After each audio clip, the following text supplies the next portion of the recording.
Բարև ձեզ սիրելի հետևորդներ, ձեր հետ է Կանան Լևոնի Ասլանյանը, հոգեբուժ հոգեթերապևտ։ Այսօր կներկայացնեմ տրիխոտիլոմանիան։ Ըստ 10-րդ հիվանդությունների միջազգային դասակարգմամբ տրիխոտիլոմանիան ներգրաված է սովորույթի եւ հակումների խանգարումներում, որպես այդպիսին է 63-3 դասակարգմամբ։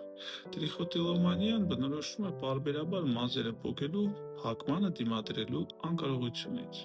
Մազերը պոկելու խանգարումը խրոնիկ հիվանդություն է, որը բնութագրվում է մազերի կրկնվող պոկելու, ինչը հանգեցնում է հաճախակի մազատափությանը, որը կարող է նկատելի լինել շրջապատի համար։ Այս տերմինը մեջբերվել է ֆրանսիացի մաշկաբան Ֆրանսուଆ Հալոպոյի կողմից 1879 թվականին։ Այս խանգարումը նման է օբսեսիվ-կոմպուլսիվ խանգարման եւ իմպուլսիվ վերահսկման այն իմաստով, որ մազերը քաշելուց առաջ լարվածության ավելացում կա, իսկ մազերը պոկելուց հետո թեթևանում է այդ վիճակը։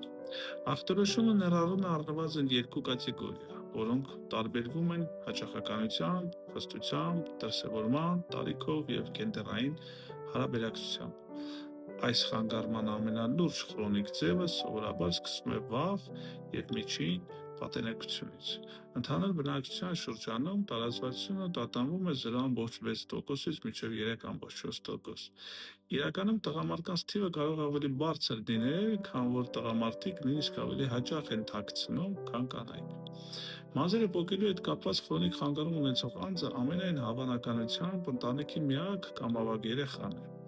Ենթադրվում է, որ հիվանդների 35-ից 40%-ը ծամում կամ կուլ է տալիս այն մազերը, որոնք նրանք պոկում են այս կամ այն հատվածներից։ Այս խմբից մոտ 1/3-ի մոտ զարգանում է պոտենցիալ վտանգավոր մազակնդիկներ, որոնք կուտակվում են աղեստամքսային տրակտում։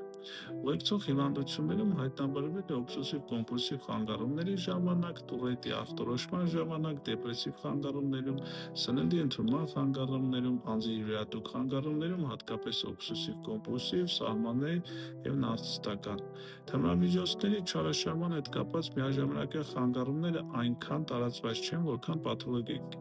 խաղամոլության, կլեպտոմանիա եւ իմպուլսիվ այլ խանգարումների դեպքում։ Մոր եւ երեխայի հարաբերությունների խանգարումները, մենակ մնալու վախը եւ օբյեկտիվ վերջին կորուստը հաճախ նշվում են որպես այս վիճակի զարգացման կարևոր գործոններից մեկը։ Թմրամիջոցների չարաշահումը կարող է նպաստել խանգարման զարգացմանը։ Տրիխոտիլոմանիան տառապող անձանց ընտանիքի անդամները հաճախ ունենում են ծիքեր, հակումներ, օբսեսիվ-կոմպուլսիվ ախտանիշների պատմություն։ Տրիխոտիլոմանիան ժամանակ կարող են վնասվել մարմնի բոլոր մազոտ հատվածները, առավել հաճախ գլխի մազը։ Այլ տուժած տարածքներից են հոնքերը, թարտիչները, մորուքը, թևատակեր եւ սեռական տարածք ավելի հազվադեպ դեպ։ Տրիխոտիլոմանիան խաչ չէ ձեր կյանքի եւ կարիերայի համար, դիմեք մասնագետին ժամանակին եւ եղեք առողջ։ Ձեր հետ է Կանան Լևոնի Ասլանյանը, հոգեբուժ, հոգեթերապևտ։ Հաջողություն։